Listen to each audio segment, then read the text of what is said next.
How did I enjoy writing Wonder Woman? Well, I'd do it again for DC Comics. I did enjoy writing it. It was probably the hardest work I've ever done as a writer in my life.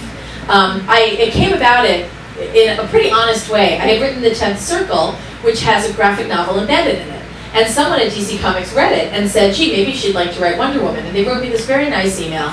And, you know, I thought about it and said, well, that's great, except I don't have any time to add this to my plate. And I went downstairs to dinner and I was talking to my family and told them about this email, and my kids all looked at me and they said, Mom, you totally have to write Wonder Woman. So I juggled a lot of things, and I wound up writing 5 issues for DC last fall and spring that were then bound into a hardcover for this spring.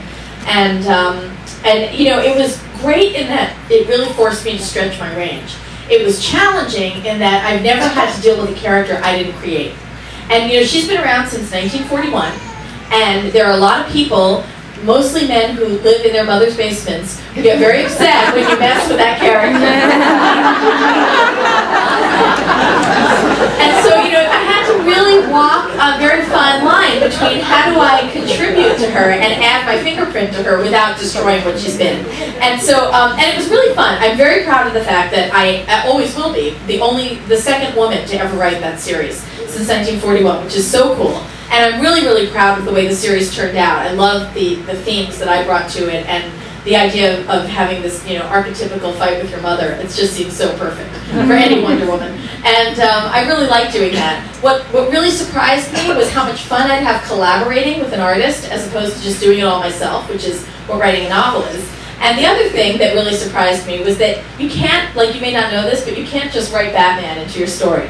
You have to schedule a play date with Batman's editor to see if he's available or if he's on Mars right now or whatever, because, you know, the DC universe is very real to them, and you can't compromise another storyline by having it come into your story.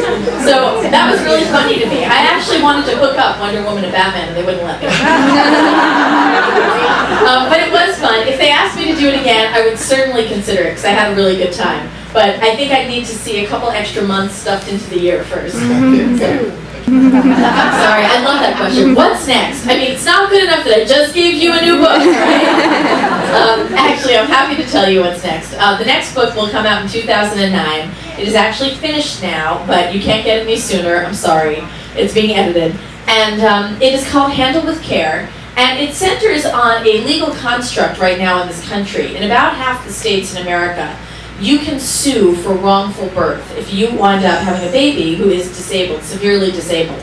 A lot of parents who realize that raising a disabled child costs a great deal of money that insurance does not cover will start a wrongful birth lawsuit, with the premise being that you get up in court and say, if I had known my child was going to be this disabled, I would have terminated the pregnancy.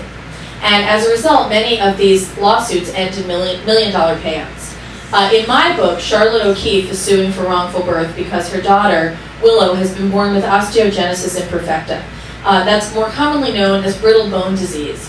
And there are many different variations of brittle bone disease. Willow has the most severe that you can have without dying at birth, type 3. And kids with type 3 OI wind up having hundreds to thousands of bone breaks over the course of their life.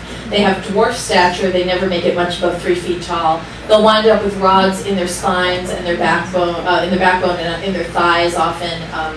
They have severe respiratory issues because their rib cages are shaped the wrong way.